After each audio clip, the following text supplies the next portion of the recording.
মাত্র 2 দিনেই ভরে গেছে 11টি দান বাক্স। বাবরি মসজিদ নির্মাণের ডাকে সাড়া দিয়ে কোটি টাকার দান সহযোগিতা আসছে মুর্শিদাবাদে। টাকা গণনার জন্য বসানো হয়েছে মেশিন। এছাড়া অনলাইনেও এসেছে প্রায় 1 কোটি টাকা।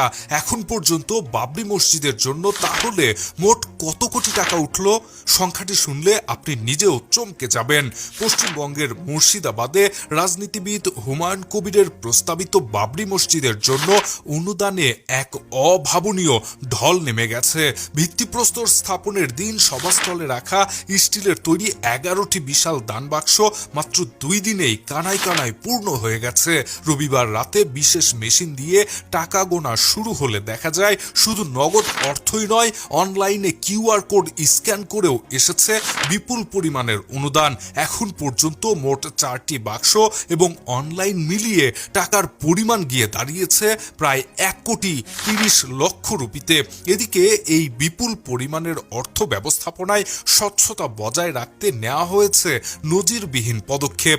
রবিবার সন্ধ্যা থেকে 30 জন কর্মীর একটি দল বিশেষ মেশিন দিয়ে টাকা গোনার কাজ শুরু করে এবং পুরো প্রক্রিয়াটি সরাসরি সম্প্রচার করা হয়। হুমায়ুনের ঘনিষ্ঠ মহল জানিয়েছে অনুদানের পরিমাণ তাদের সব ধারণাকে ছাড়িয়ে গেছে, এমনকি বিদেশ থেকেও অর্থ আসতে শুরু করেছে।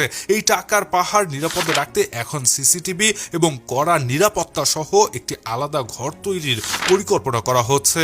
প্রয়োজনে টাকা গণনার জন্য আরও লোক নিয়োগ দেওয়া হবে বলে জানা গেছে।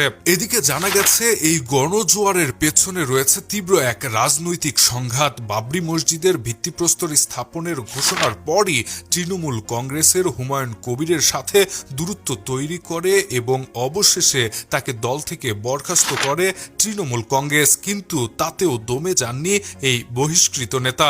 ক্ষুব্ধ হুমায়ুন সভাস্থল থেকে বেরিয়ে ঘোষণা দিয়েছেন তিনি 22শে ডিসেম্বর নতুন দল গঠন করবেন এবং আসন্ন নির্বাচনে রাজ্যে 135টি আসনে প্রার্থী দেবেন। তিনি হুঙ্কার দিয়ে বলেছেন, বেলডাঙ্গায় মসজিদ আমি বানিয়েই ছাড়ব। এখন দেখা যাক সরকারের এত বিরোধিতার পরেও হুমায়ুন বাবরি মসজিদ নতুন করে তৈরি করতে পারেন কিনা। Shahriar Alam, EBD news.